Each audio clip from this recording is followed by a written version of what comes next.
I like it. It lets you do a lot of stuff. The guy with key commands, and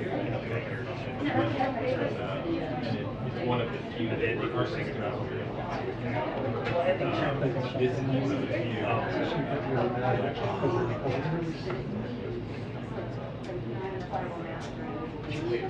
Yes, yes. oh god. Sometimes when some people aren't there anymore.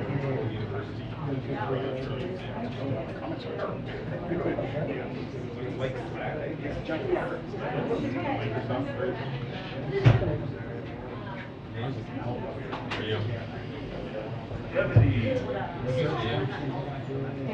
Yes. Yeah. Simon. I'm just saying when I was in the post, right before I left, they were still up on this, which was like a circa 1984.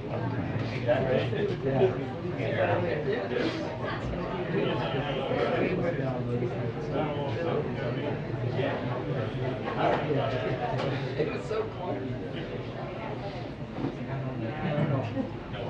Exact amount, but I don't publish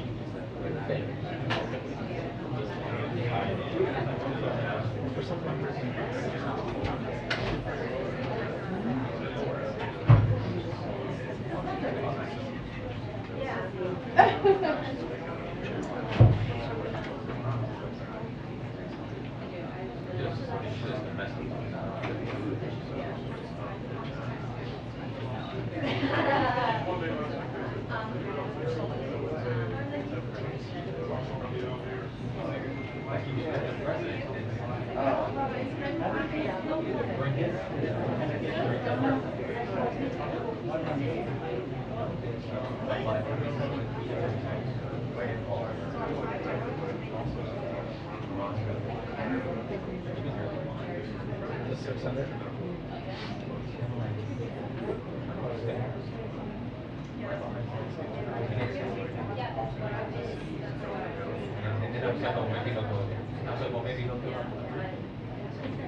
Extra legroom.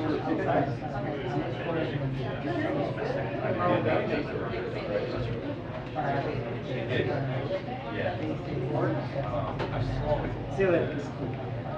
Oh, that's good.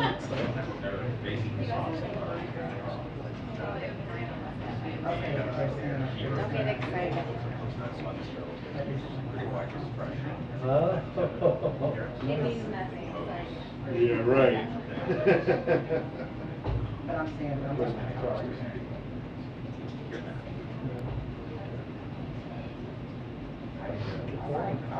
read the act. okay. Well, they know I know.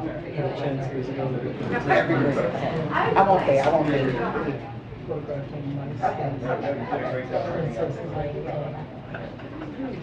Oh, there you go.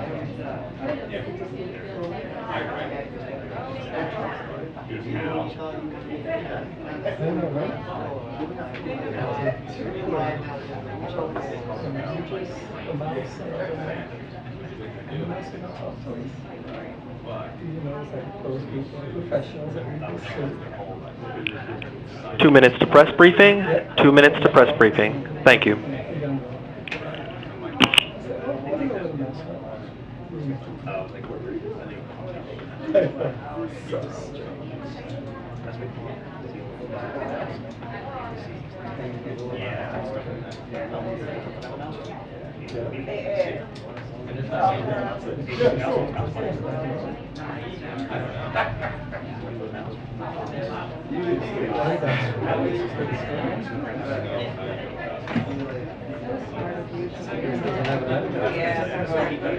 So strange. Never miss it.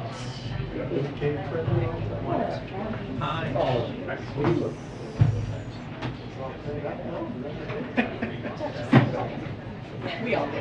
People think we look alike. We match. Tell yourself like that. Come on, man. You're very handsome. Don't do that to yourself.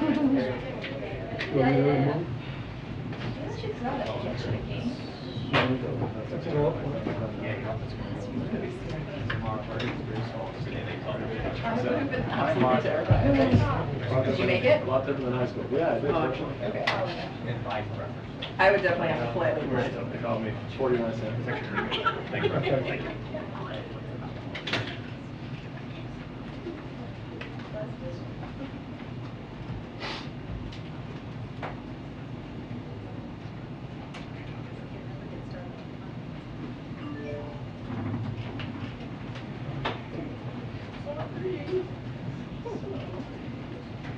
Started, yeah. Cheer. Pottery, you're like sensitive years. We did a turtleneck for Steve Jobs, and the applicant goes off on television, briefings around lots of people, like, the Steve Jobs not included in this, right?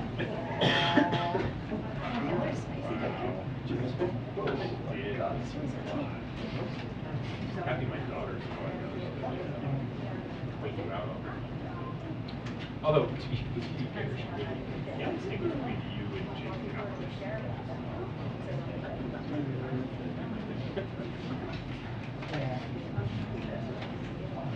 Those are different people. So they say. I've never really seen them in the same place together, so. Never felt far more affinity. I don't think Tapper had like a whole magazine article written about Okay. his, like, workout routine. Okay. Wow. Like, but did he have like a... You know, we were still creating ballistic missiles, we did not Go nuclear? nuclear. That's like the best part of my time on Hill. I was laughing. I was laughing about that. All right, good afternoon, everybody. Welcome back. Oh, wow, no excitement in the room. Hello, hello. Okay. Yes, we do. So today's a great day for middle class Americans and for our economy. And we are really excited to have Domestic Policy Advisor, Ambassador Susan Rice, and Deputy Director of the National Economic Council, Bharat Amoroti. Sorry, Bharat, I always do this, and I apologize. I know, it's not the first time. So they're here with us today. Ambassador Rice will discuss the President's announcement today, as you just heard him in the Roosevelt Room. Some of you were in there, or your colleagues were, to provide what we did today, the announcement that he did today, to provide breathing room to student loan borrowers.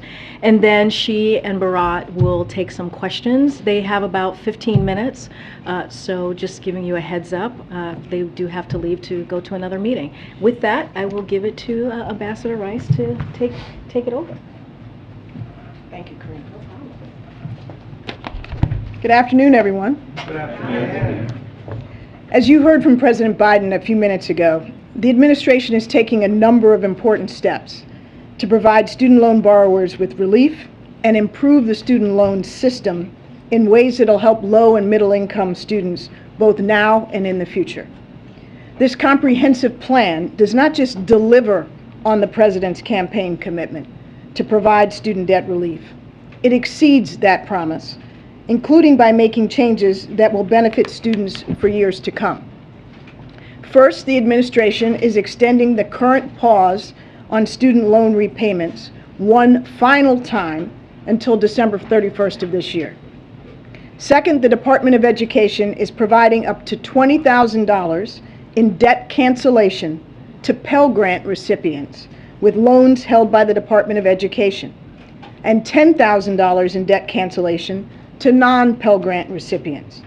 This relief is targeted. It will only go to borrowers whose income is less than $125,000 for an individual or $250,000 for a household, meaning that the relief will go to those who need it most. Third, the administration is proposing critical reforms to the income-driven repayment plan that will ensure that current and future borrowers will have much smaller and more manageable monthly payments. This new plan protects more low-income borrowers from making any payments and caps monthly payments for undergraduate loans at 5% of a borrower's discretionary income, meaning after essentials like rent and food.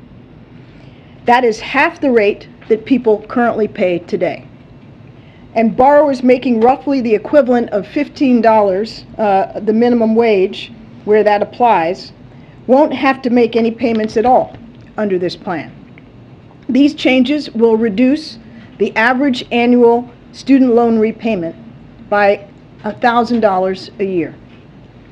Fourth, thanks to temporary changes that the Department of Education has made to the Public Service Loan Forgiveness Program, if you have worked in public service, for example, as a teacher, a government employee, a military service member, for 10 years, even if those years were not consecutive, you are eligible to have all of your federal student loans canceled. The Department of Education is working to make these changes permanent. But in the meantime, more than 175,000 people, just in the last year, have taken advantage of these temporary changes and have had more than $10 billion in loans forgiven. So my message to everybody today is, if you currently or previously have worked in public service, go now to pslf.gov, pslf.gov, to take advantage of this program, but you must do so before October 31st. Finally, the Department of Education is announcing new actions to hold accountable colleges that have contributed to the student debt crisis, including by publishing an annual watch list of the programs with the worst debt levels in the country and requesting improvement plans from the worst actors.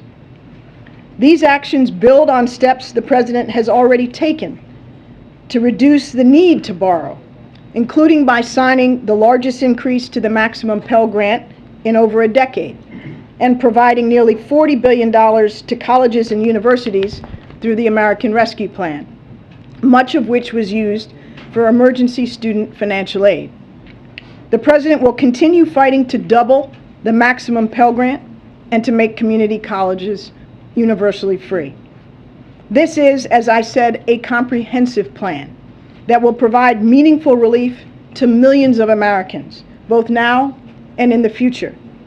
Targeting this relief to those who need it the most means that 90% of the relief dollars, 90% of the relief dollars will go to those individuals earning less than $75,000 a year. And no individual or couple in the top 5% of incomes in the United States will receive a penny of relief. Of the 43 million eligible borrowers, more than 60%, or 27 million individuals, are Pell Grant recipients who are eligible to receive up to $20,000 in debt cancellation, over 60%. Among black borrowers, for example, 71% receive Pell Grants. So today's announcement will have a significant impact on people who have been disproportionately impacted by student debt. Nearly 2/3 of individuals, all debtors, will have half or more of their total debt wiped out, including the 20 million borrowers who will have their debt completely eliminated. That's 45% of the total. 20 million borrowers will have their debt completely eliminated. 2/3 will have half or more eliminated. The actions we are announcing today are going to be good for our economy. We are on track to cut the federal deficit by more than $1.7 trillion this year, the single largest deficit reduction ever.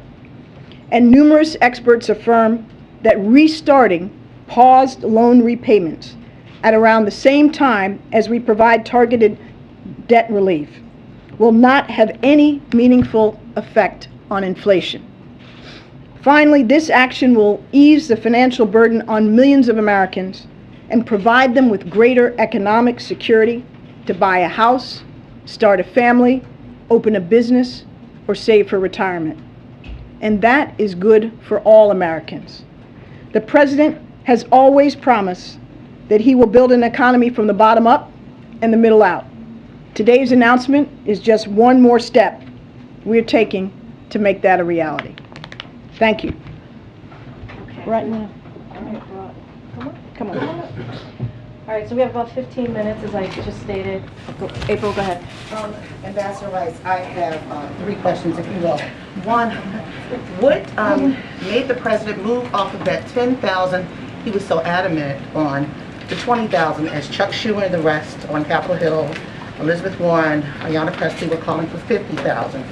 Also, when it comes to Pell Grants, your mother was known as the mother of the Pell Grant system.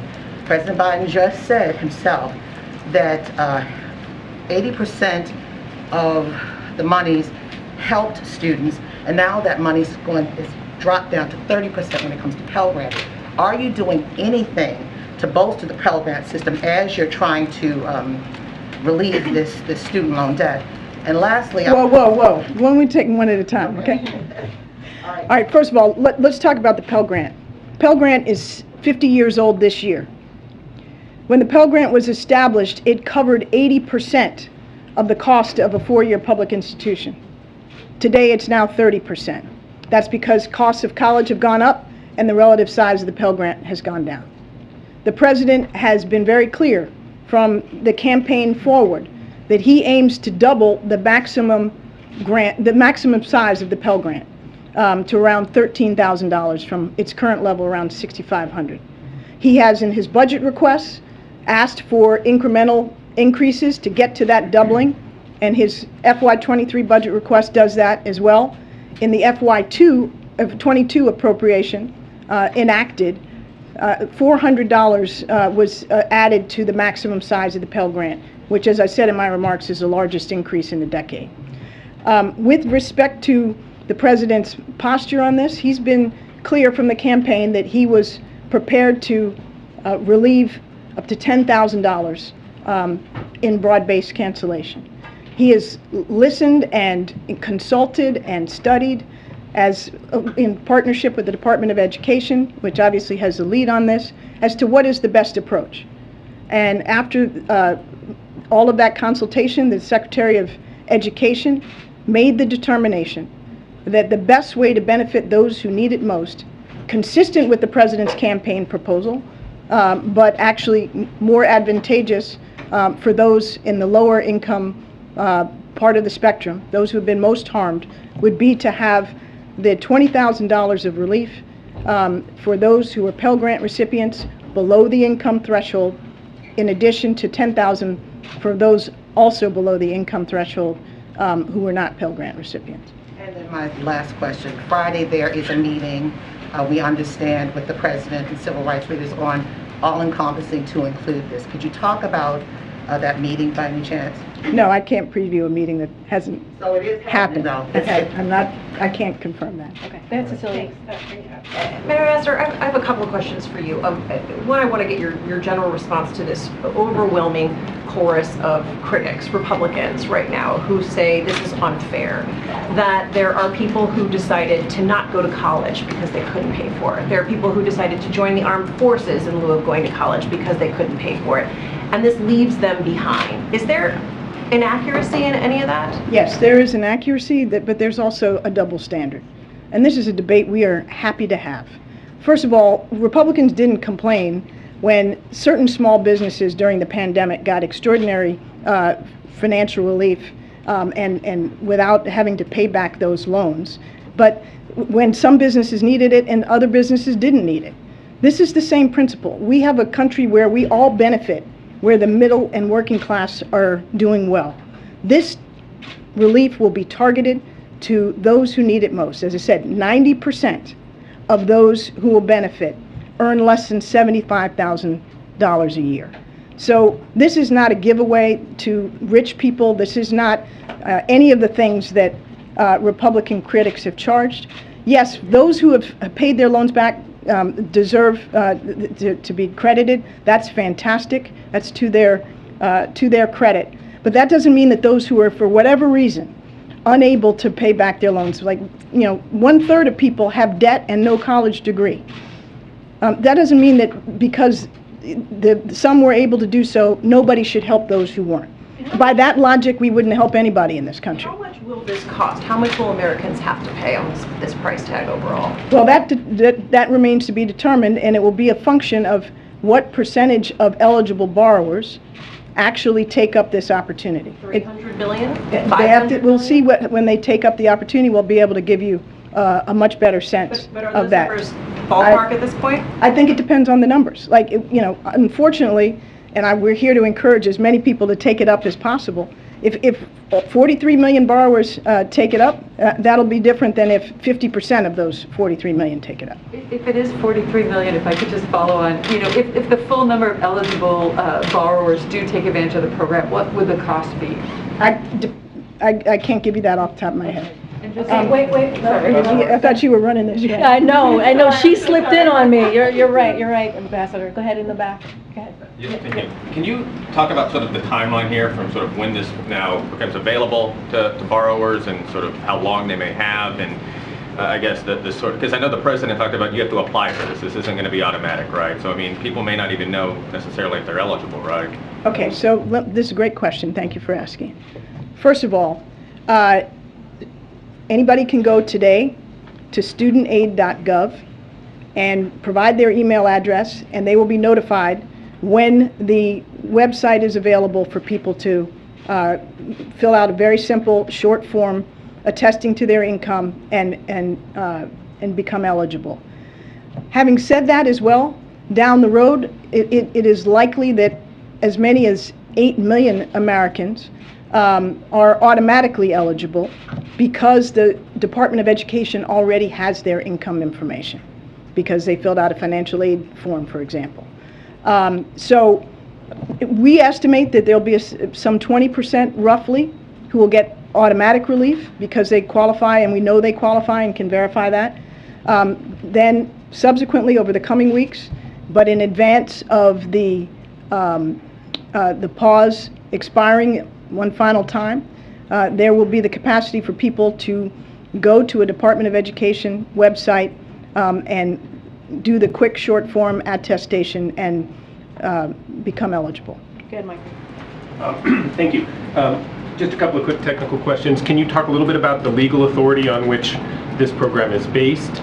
And is there a worry that colleges will not now be incentivized to simply raise tuition rates, since they know, both because of the cancellation but also because of the reduction in the maximum payment that people will have to pay going forward, that should provide a buffer for colleges to just raise tuition because they know that more students will be able to afford the higher cost because the maximum will be capped. And just one last thing is... Wait a minute. Wait. Hold on.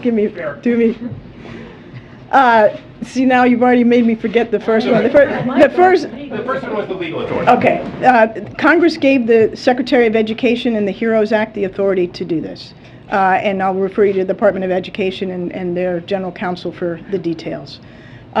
With respect to your second question about costs of colleges, you heard the President emphasize in his remarks, and a key element of our plan is to ensure that colleges that have jacked up prices and taken advantage of students, particularly those that have made wild promises about how much people will be able to earn based on their degree program, which are not backed up by reality, and while people are incurring huge volumes of debt, that is something the Department of Education has already cracked down on and is going to continue to crack down on. There's also the reality that the American Rescue Plan provided, both in state and local funds, as well as in funds targeted to higher education, significant dollars that can and should be used to make sure that public institutions don't increase their tuition and expenses greater than the rate of inflation. And the Department of Education is going to be vigilant. They are going to publish annually a list of institutions that are the worst actors in terms of the delta between what they promise, what they charge, and what they deliver. And finally, one last question. Is it possible for somebody to go out today and apply for a college loan knowing that it's going to be canceled? Or No. is there, what is the date by which somebody had the loans that are eligible for relief were those that were up until June 30th of this year. June 30th of this year. 2022. Thank you. Rod, I'm not going to let you escape. No, he's not going to escape. I was like, who's going to ask Ron a question? I know there have been some officials that have taken issue with some of the top-line estimates we've seen from outside groups in terms of cost, not to mention kind of the view of direct impact on inflation and how things made that out. But if you can't even give a top-line figure for if the uptake was everyone, how are you modeling this out, and what gives you certainty that even a tenth of a basis point in a very high inflation environment wouldn't be problematic for people? Right, so let's take that in two parts. So the first question is, what's the cost? And as Ambassador Rice said, there's a number of factors that go into that question. There's the take-up rate, right? Folks are going to have to go apply for relief. Our hope is that 100% of people who are eligible go apply for relief and get the relief that they're entitled to. I think realistically we're not going to get to 100%, but the question is, how far short of 100% are we going to be? And that plays a big role in what the cost is going to be. The second aspect is that, look, the student loan portfolio, there are different estimates about repayment rates and default rates, right? Right now, in the student loan portfolio, 16% of borrowers are in default. And if you look at the category of borrowers, there's millions of borrowers who are more than 7 years in default. The median amount of money that the Department of Education collects from those borrowers each year is $0. So even if those borrowers have a face value on their debt of $10,000 and this plan wipes it out, it's not reasonable to say that the cost of that is $10,000 because we were not realistically going to collect anywhere close to $10,000 from it. So the assumptions and the analysis about how much are we expecting to collect, some of that changes over time based on certain macroeconomic conditions and other factors. The third thing we have to pay attention to here is in evaluating the cost of this program, we have to also evaluate the benefits and how that will flow into revenue to the government. You know, our view is based on a lot of good empirical literature. Relieving student loan debt burden is going to help people start small businesses. It's going to make it easier for certain folks to actually save for that down payment and buy a home. All of that additional economic activity in the medium term is going to create additional tax revenue that comes into the government that offsets the cost on the front end. So the bottom line here is that there's all these different factors that go into the cost. Standing here today, I can't tell you how all of those are going to shake out. Part of it is that the Department of Education has to actually implement this policy. They have to get the application out. We have to start getting data on how many people are applying, and I think then, you know, when that happens, we'll have a better sense of what the cost is going to be. On inflation, I think it's good to take a step back and realize where we are today. Today, the student loan payments are paused. They've been paused since the previous administration, and it's been extended multiple times by the Secretary of Education.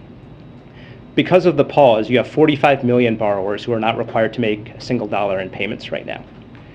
What the President announced today was not only this debt relief, but a resumption in payments on January 1st, 2023. When you resume payments, what that means is that millions of borrowers are going to start making payments that come into the federal government. It's going to be billions of dollars a month in payments coming into the federal government. At the same time, of course, there is going to be relief going out to people. And our view is that those two things, the relief going out to people and the money coming in from Restart, largely offset each other. And we're not alone in thinking that. A number of independent experts who've weighed in on this topic today have said the exact same thing. Mark Zandi at Moody's said that, Mike Konzel at the Roosevelt Institute, and others that we can point you to.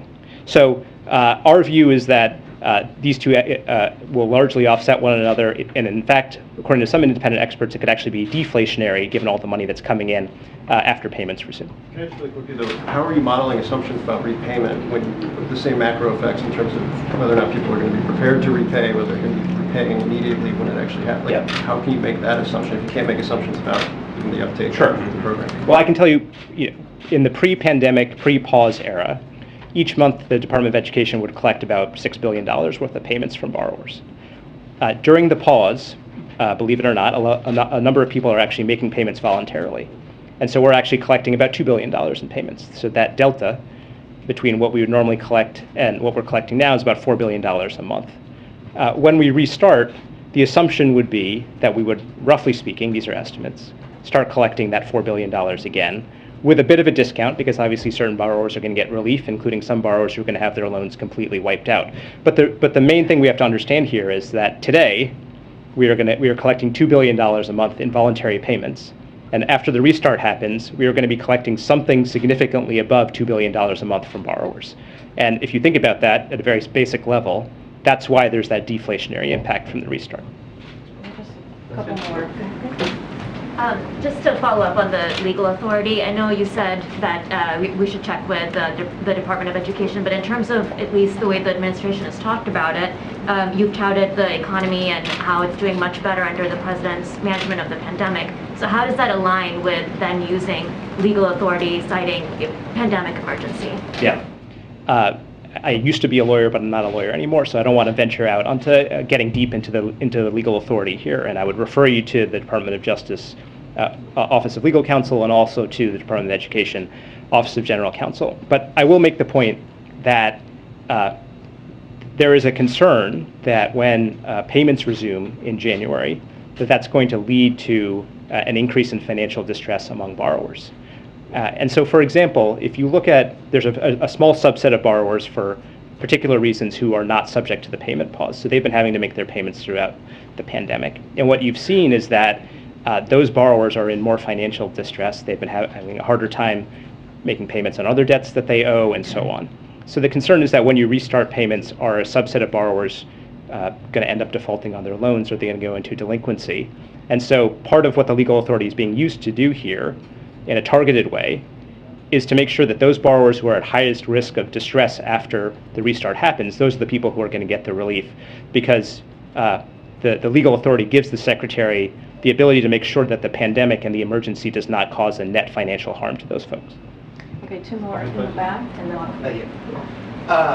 if you take a closer look at the White House fact sheet that was released, the White House cites a construction worker who makes $38,000 a year as a potential candidate for this student loan relief.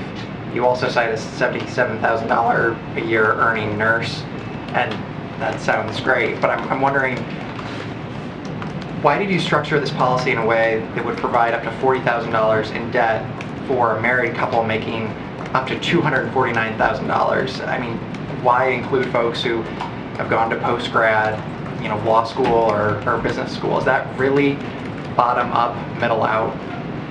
Yeah, it is.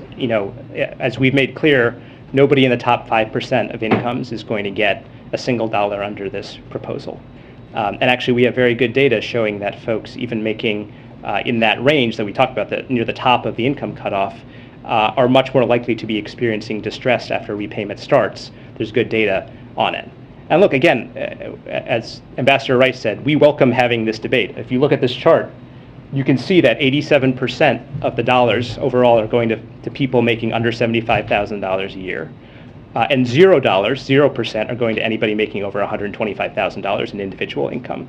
And just because I've seen some criticism from Republicans on this today, it's instructive to compare that to what the Republican tax bill did in 2017. It's basically the reverse. 15% of the benefits went to people making under $75,000 a year, and 85% went to people making over $75,000 a year. And if you zoom in even more on that, people making over $250,000 a year got nearly half of the benefits of the GOP tax bill and are getting $0 under our bill. So we think that this is a classic example of what the president talks about in middle up economics. It's going to families that really need it. And the vast majority of it is going to people making under $75,000 a year. Thanks, sir. last question. So my question is, how did the administration come up with the $20,000 and $10,000 relief number? Was there some kind of calculation into what would be inflationary and what is actually going to make an impact? Yeah. Look, in terms of the Secretary's decision and the President's decision on this, there's a number of factors that go into it. The President's goal was to do something that he thought was fair, responsible, and consistent with his commitment to fiscal responsibility. And the conclusion was that following through on his campaign commitment, doing $10,000 for most borrowers, and then adding this additional $10,000 for Pell recipients, which it should be noted, a couple of facts about Pell recipients. Almost all of them come from families that make under $60,000 a year. Half of them came from families that made under $30,000 a year. And targeting additional money to people who got Pell Grants also reflects the fact that when it comes to repaying your debt, part of what matters is your current income, but a big part of it too is how much wealth do you have? What assets can you rely upon? You know, a lot of borrowers can rely upon family wealth to help make some of those payments, especially as they're starting out. Pell Grant recipients, because they come from families with lower wealth, can't rely on that family wealth as much. In fact, many of them, are actually helping members of their family pay their other debts. So we thought this was a fair and equitable thing to do. It was fiscally responsible, and the combination of those factors is why we arrived at this ultimate outcome. Thank you. Thanks, guys. Thank you, Ambassador. Thank you, guys. All right, I have one quick thing at the top, and then we'll get going the rest of the briefing.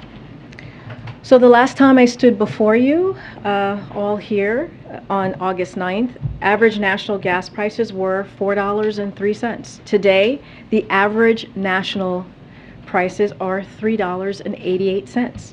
The most common price at gas stations across the country today is $3.49. Prices have come down every single day since the last briefing. In fact, they've come down every single day this summer, over 10 straight weeks. This is the fastest decline in gas prices in over a decade, and it is saving families with 2 cars $120 per month on average. President Biden promised he would address Putin's price hike at the pump, and he has.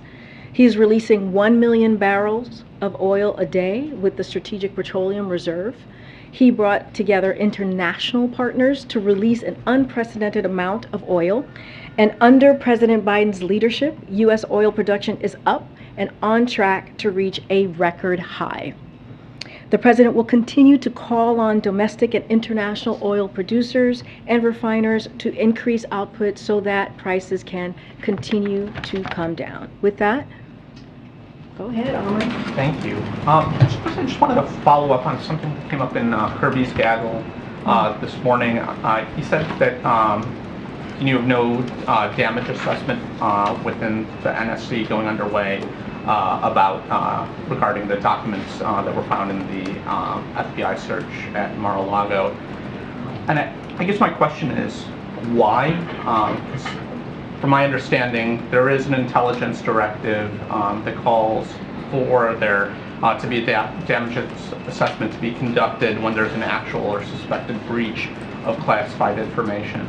I understand not wanting to get involved in the Justice Department's investigation, but why isn't the administration assessing what potential damage may have come from these documents? Look, I'm just going to reiterate what you heard from my colleague. We're just not going to comment on any of the contents of the ongoing independent Justice Department investigation.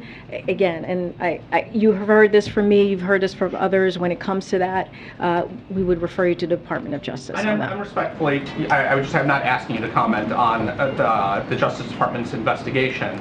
I'm asking you whether there is an assessment going on to just understand just what if any damage has been done to protect American national security. Yeah, and I am answering your question. When it comes to any underlying materials or any contents of the ongoing investigation, we are just, the independent Department of Justice investigation. We're just not going to comment on it. Follow up on that? And if I may, Utah just filed a lawsuit over the president's decision to reinstate the boundaries of the Bears Ears and Grand Staircase national monuments. So does the administration have any reaction to this lawsuit? No, I'm not going to comment on the lawsuit from here. Okay. Does the Biden White House believe it's ethical to raid the home of the top political I just wanted opponent? to ask about the airstrikes ordered by the president against Iranian-backed groups in Syria yesterday, and what impact, if any, that would have on Iranian nuclear negotiations. Yeah. So the Syria. As you heard from CITCOM today, these strikes were a direct response to attacks on ongoing threats against U.S. forces. So we do not seek escalation, as you heard from CITCOM, but we remain prepared to respond to any ongoing threat. So I just want to say that at the top. We took this action because the president determined it was in our national security interest to do so.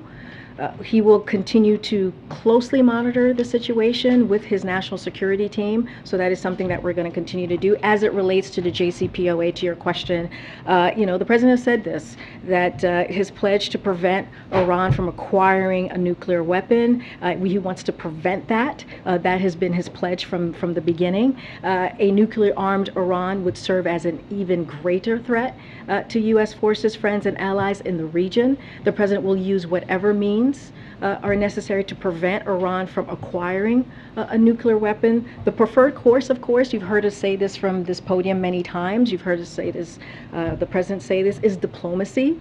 But it remains to be seen whether a deal is actually achievable. But that's what we're going to work towards, a diplomacy effort. Whether or not there is a deal, the president's commitment to protect U.S. personnel and confront Iran's activities that jeopardize our people or our friends in the region is unwavering. And the nuclear deal has nothing to do with our readiness and ability to defend our people and our interests. And that's going to be the president's primary focus. A quick one on Ukraine. The most recently announced weapons package, I understand that those weapons have to be built. They're not in a stockpile already.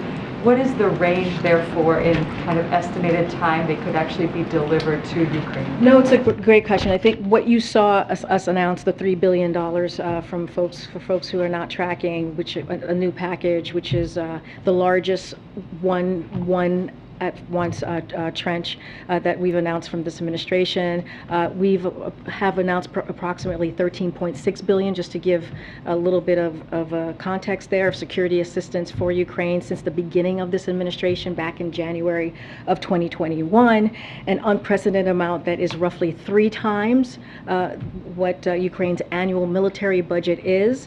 But to your point, this is through the Ukrainian security assistance.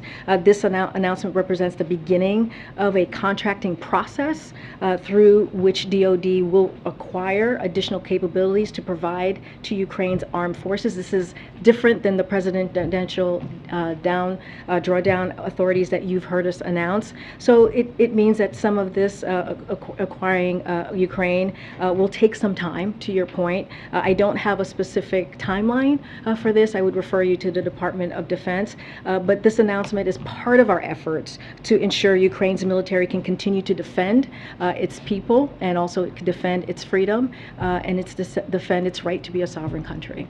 Okay. A federal judge today blocked the administration's ability to enforce guidance related to emergency services abortion where it was in states where it's banned or restricted. I think we've got 3 more states that are adding new restrictions, new trigger laws at some point this week. When you look around at the environment right now, where is the administration in terms of potentially new actions or what the president is thinking as this continues to progress? As you know, the president has taken some bold actions since Dobbs' decision was made back in June 24th, I believe, so just a couple months ago. And we've been very clear as you look at what happened last night in Texas. Republicans legislators are working to roll back the freedoms of Americans that they relied on for a half a century. And it's more and more clear that this is against the will of majority of Americans. And we cannot forget that. Women across the country are making their voices heard. They're making their voices really loud and clear to reclaim the rights that were taken from them by the Supreme Court. And so here's the thing that we're doing, what the president is doing, and what congressional Democrats are doing is listening to women, to the majority of Americans, and we're committed to restoring protections of Roe. But again, what we're seeing from the other side is extreme. It is ultra MAGA, as you've heard the president say.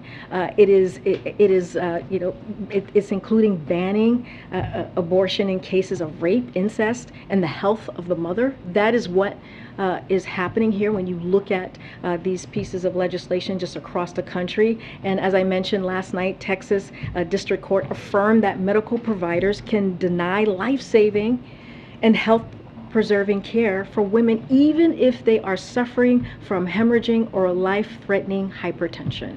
That is what we're seeing. And tomorrow, 5 new abortion bans go into effect in Idaho, North Dakota, Oklahoma, Tennessee, and Texas that will criminalize abortion, in some cases without exceptions for rape or incest. Texas's law is extreme, that it seeks to punish health care providers with life in prison. That's what they're talking about, punishing healthcare providers with life in prison. So Americans need to know that these are our fundamental rights that were taken away from us by this Dobbs decision, including the right to contraception and marriage equality, are at risk. Let's not forget what we heard from Judge Thomas when that decision was put down, was announced. That's why people across the country need to make sure that their voices are being heard, and that's what we're going to continue to do. That's what the president is going to do along with congressional Democrats. Okay. Thank you. On student loans, one of my colleagues asked if these measures are likely to raise prices because it makes it easier for some students who are maybe more willing to take on debt if they know they're only going to have to pay a minimum amount or if it's going to be forgiven.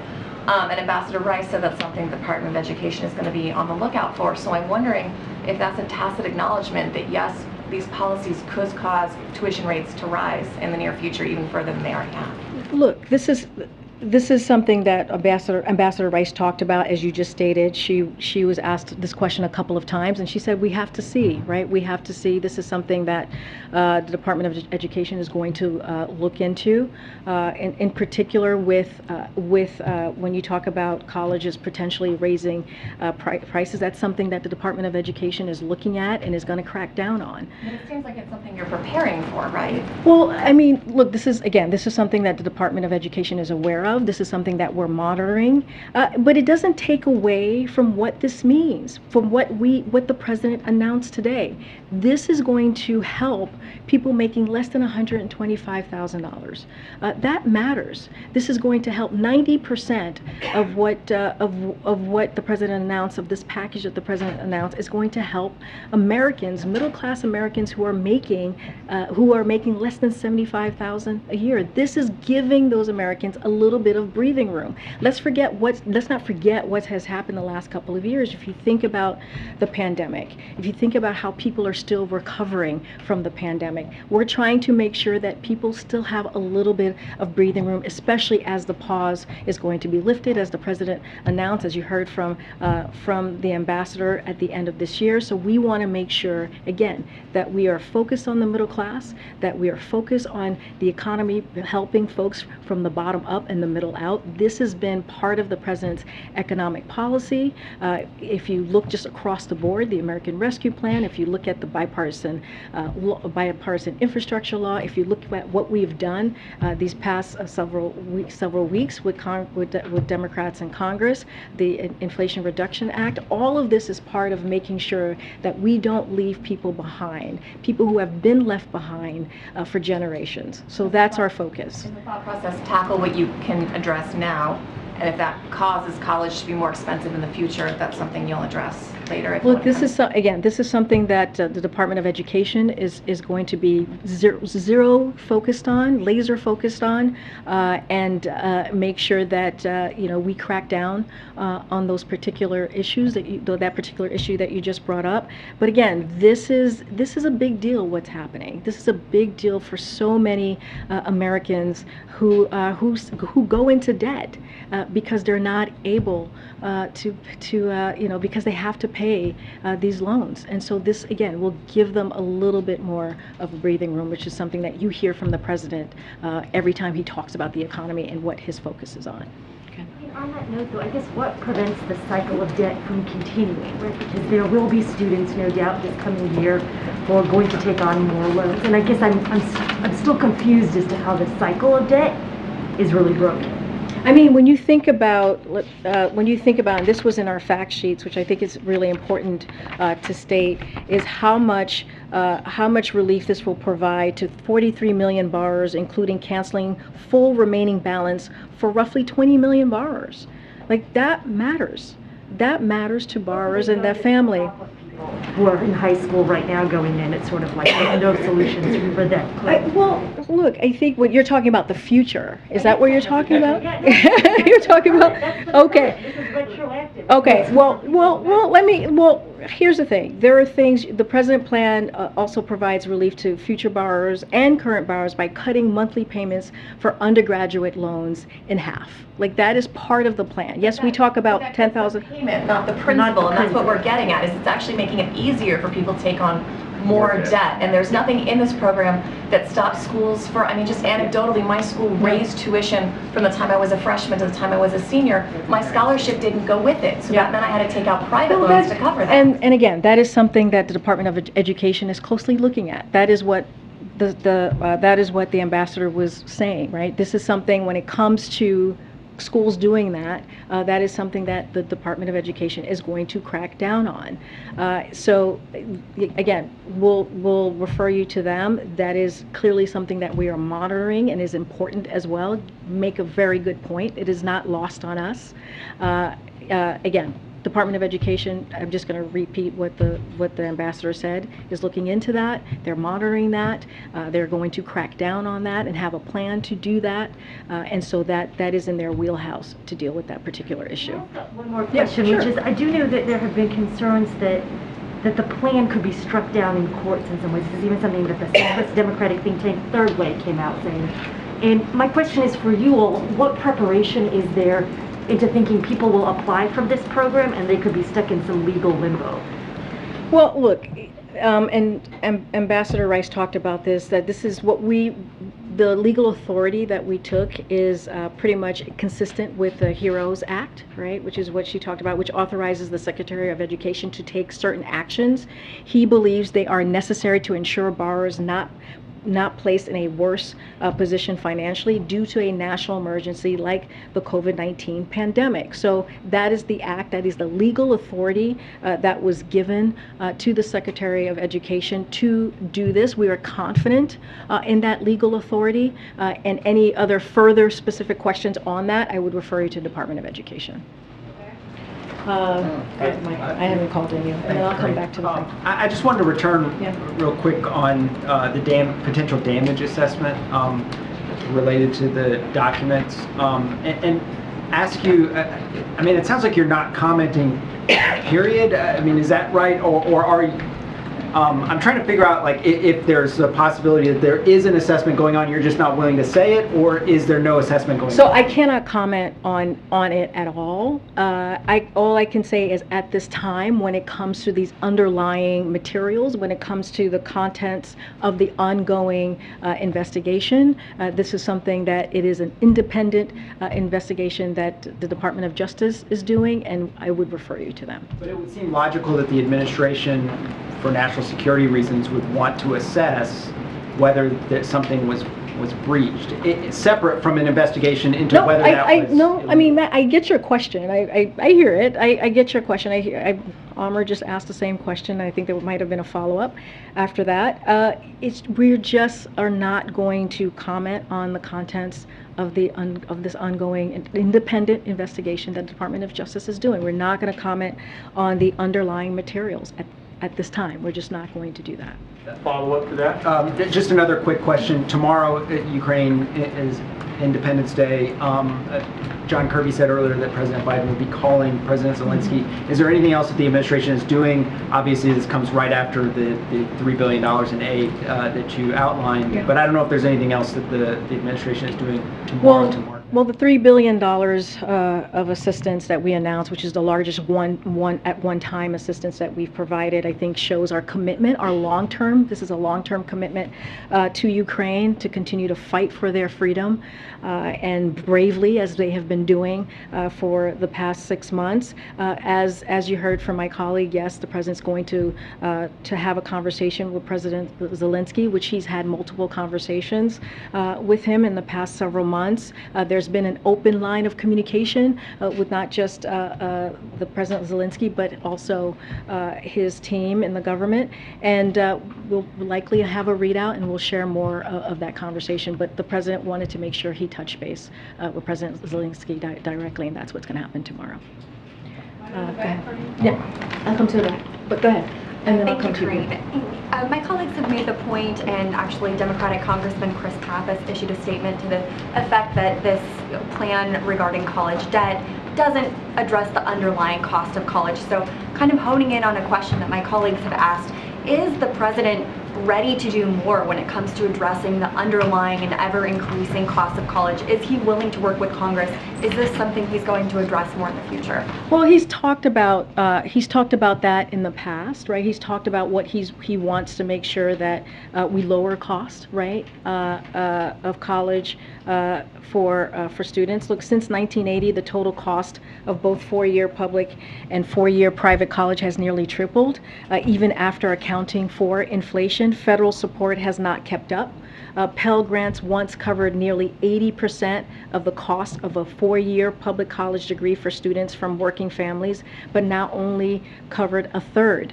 The typical undergraduate student with loans now graduates with nearly $25,000 in debt. And so this is something that is going to help deal with that specific issue. Look, the president has taken multiple actions. We're looking at today's actions, but if you think about the $32 billion that he was able to do to give debt relief to more than 1.6 million borrowers, that is something that he has done in this administration. That is historic. That was a historic effort. This is part of it. With the if you think about the pause, how much that has saved Americans who have not had to pay a dollar. You've heard that from his speech today of repayment since he's got into office, which started before this president. This president just continued the efforts. So that matters. That is also important. So we just want to make sure that is clear as well. This is going to help millions and millions of people who you think about the Pell Grant that was discussed a moment ago. You can get, if you have a recipient of the Pell Grant and you are a borrower, of course, that goes up to $20,000, and that matters because people who are on the Pell Grant, they come from households that makes less than $60,000. That matters. Half of that are folks in household that makes less than $30,000. So all of these efforts are going to matter. They're going to have an effect. And what you heard from my colleagues who were just here moments ago, they're going to encourage people to take this opportunity to help them with those efforts. I'm just going to move around. Go ahead. Thank you. Okay, I have two questions. In recent months, there have been increasing instances of vandalism of Gandhi statue. Two of them have been in New York, and one of them has been treated as a hate crime. Is the president aware about it? Because both the president and vice president have often quoted Mahatma Gandhi's quotes during their speeches, and they have said they are great fans of Mahatma Gandhi. What is the president's message to them? Because these fringe elements are openly commenting on social media about vandalism of Gandhi statue. So Mahatma Gandhi as you know, has enduring message of truth and nonviolence, serves as an inspiration. As you said, the president has spoken to this directly and specifically. Any act of vandalism should be condemned in the strongest terms. I'll refer you to the local law enforcement for more on any investigation or actions that may be taken from that. From their point of view, the United States is committed to ensuring the safety of security in Indian and other foreign counterparts. So we are something that we condemned any acts of violence. You've heard us say this many times before from this podium. And again, you know, Mahatma Gandhi is an inspiration, and you've heard that directly from the president many times. One more question. In the aftermath of Russian invasion of Ukraine, a lot of people are saying that the India-US relationship is drifting apart. Do you believe that? So I think you asked me about the Indian independence, and we had a pretty strong response to how we see our relationship with India. It's indispensable. We see the partners as indispensable partners, and the U.S.-India strategic partnership is grounded in our shared commitment to the advancement of a free and open Indo-Pacific region. You've heard the president say this: the rule of law and the promotion of human freedom and dignity. We are confident in our relationship. And in the years ahead, we'll continue to stand together to defend the rules-based order, foster greater peace, prosperity, and security for our people, advance a free and open Indo-Pacific, and together address the challenges we face around the world together. So we see this as a commitment, as a continued partnership. Do you have differences with India on the issue of Ukraine? Look, we've been very clear on where we stand with Ukraine, and we just announced a $3 billion additional security assistance to the country to make sure that the people are continuing to fight for their freedom. We have been, it's not just us, you see that with our allies and partners. You see a very unified NATO, and they are unified because of the leadership of this president. You're seeing that NATO is going to expand by 2 more countries. So this shows the strength in the West and how much we have come together in supporting Ukraine. And so we've been very clear on where we stand. It is important to make sure that when a country is fighting for their freedom, fighting for their democracy, for their sovereignty, that we support that. Okay. Thanks, Karine. About the student loans, how can the country afford such a massive handout? Yeah, well, you know, Ambassador Rice said that she's happy to have that discussion. I'm happy to have this discussion as well. Look, if you look at what this president has done, if you look at the end of this coming end of the fiscal year, $1.7 trillion that we have brought down the deficit. That matters. That matters. And if you look at the Inflation Reduction Act, it's going to add another $300 billion. It's going to bring down the deficit again. And you might spend $300 to $900 billion extra. So you can do that and not but here's the thing. deficit? Here's the thing. What we are trying to do here, we are doing this responsibly. You heard directly from the president. This is something that is going to be important for middle-class Americans. When you think about 90% of the folks who are going to actually benefit from this are making $75,000 or less, and you think about what Republicans did just a couple of years ago, they signed off on a $2 trillion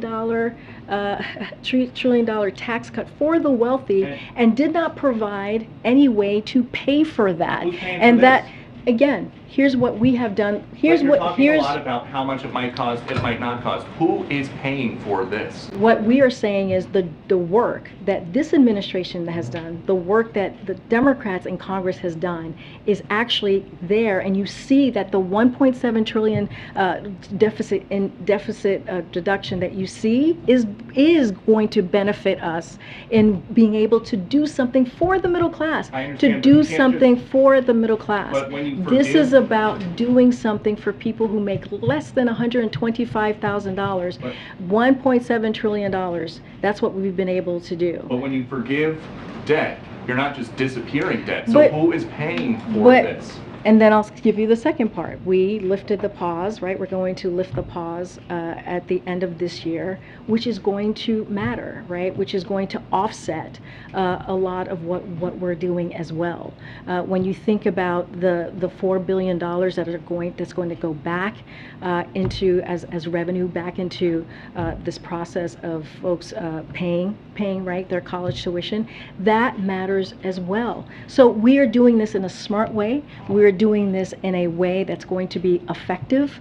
We're doing in this a way that keeps to the president's promise on giving people who need some breathing room, who need some breathing room. I just laid out for you. No, Peter, I just laid out for you how we're seeing this process and why this matters. Again, I just laid out because of the work that we have done in the economy, because of the American Rescue Plan, because of the Inflation Reduction Act, and because all of this work that this president has done has brought down our deficit by $1.7 trillion, unlike what Republicans did when they added to our deficit $2 trillion and did not care at all or thought about how this was going to be paid for. They did not actually put in a process or think about how we're going to do this in a smart way. This is not how this administration is doing it. Again, we are happy to continue to have this conversation, but I'm going to move around. Go ahead, April. I'm sorry, she said April. Karine, so what I need to find out, the school system for 2022-2023 is already beginning to see cracks. School teachers, there's school teacher shortages in some states. There are attacks already on some kids who are in the LGBTQ community. There's a concern about crime. Is the president working with the Secretary of Education like he did on the student loan debt forgiveness to talk about trying to ensure the safety, the equity, and just the success of the 2022-2023 school year? Yeah, this is something that the Secretary has talked about, Secretary Cardona specifically. He's been on a few networks and was asked recently, I believe this past Sunday, some Sunday shows, and asked about the upcoming school year, was asked about the teachers, was asked about the equity piece. If you think about the American Rescue Plan and you think about what that did, the billions of dollars that provided to make sure that school districts were able to rehire teachers, especially what we saw was happening with the pandemic, where teachers left the field, where we saw schools shut down because of the pandemic, and because of the work that this president did, because of the work that congressional Democrats did, we were able to get those schools open. Jurisdictions and school districts were able to hire teachers, and that matters. That is important. We're continuing. You've heard this from Secretary Cardona. He's going to continue to work with local governments, local schools, to make sure that the American Rescue Plan, the monies that are there to hire those teachers, are being used. And so that's one piece, right? That's the teachers, and also, the president has put forth billions of dollars, more than $300 billion from the American Rescue Plan, to make sure that there is safety, that communities were able to hire police officers to make sure that there was some protection, that they felt safe, had safe communities.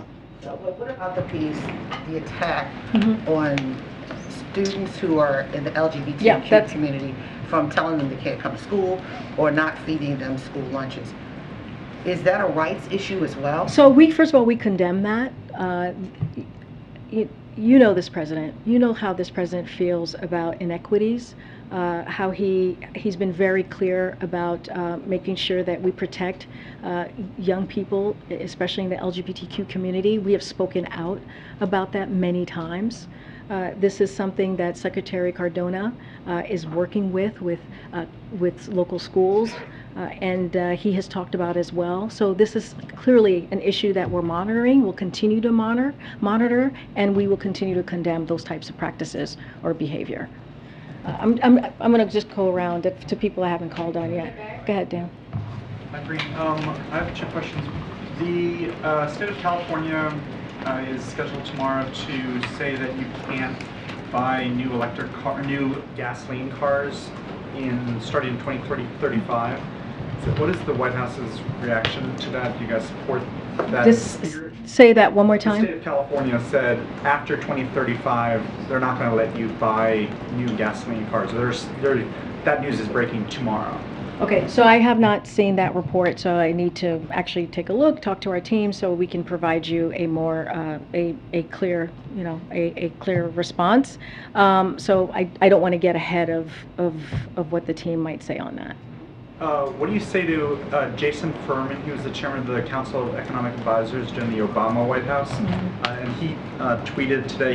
He and Larry Summers were, early, warning beacons on inflation last year.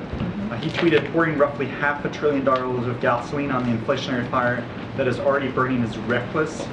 Doing it while going beyond one campaign promise and breaking another is even worse. How do you respond to that criticism? You're talking about the student loan. Look, respond to that criticism from your own party? Bharat kind of talked about this. The way we see it is a number of independent experts, from Moody's analysts to the Economic Policy Institute, agree that restarting student loan payments around the same time we provide targeted relief will not have any meaningful effect on inflation. That's because collecting more payments by ending the moratorium will mean borrowers will pull back on spending in other areas. It will have a deflationary effect. That's the way that experts have seen this as well. This will more than outweigh any limited positive wealth effect of targeted debt cancellation. That's why the Economic Policy Institute has said that claim that canceling debt is inflationary is profoundly off base. And the Roosevelt Institute has gone even further to say that a deal that cancels student debt and restarted payments would reduce inflation. Taken together, the actions the president announced today are not only economically responsible, they will provide real benefits to families. So we look at the other independent experts. This is also something to take into account as we talk about inflationary causes. Question? Okay. I'm trying to think. Go ahead. Yeah, Nadia. I'm going to stay on the student loans. American students pay higher fees in comparison to Western democracies by far, thousands of dollars. Most of Western European countries subsidize college fees. So why can't the administration negotiate with banks who makes billions of dollars in profit to make sure that student loans are interest-free or subsidized? I mean, most of us who are parents can barely send 1 or 2 kids to college in America. Look, the president himself put 3 kids through college, undergrad and graduate school. So he understands the burden of what having student debt could mean for a family, for an individual, which is why he took this action. Look, we see this action that we took today is going to be beneficial. It's going to help families. We went through the numbers that 90% of families that it's going to help out, that's making less than $75,000 a year, that matters. That is a big percentage of folks that are going to get relief. And so this is one approach that we're taking. The president has taken other historic approaches. When you look at, again, the $32 billion that he was able to cancel that debt for 1.6 million borrowers, that matters. We've not seen that. When you think about the historical black colleges and universities, he has historically invested, provided $6 billion. No other president has done that amount before. So look, the president's is going to continue to look for ways to help out middle-class Americans, to continue to look at ways to help out the people in communities that are left behind. But what we're going to focus on right now is on this particular announcement that were made. We are encouraging Americans out there, folks out there, borrowers, to take advantage of this and to see if they're eligible. And that's going to just be our focus for this time. Thanks. Okay. All right. Thank you, guys. We'll see you tomorrow.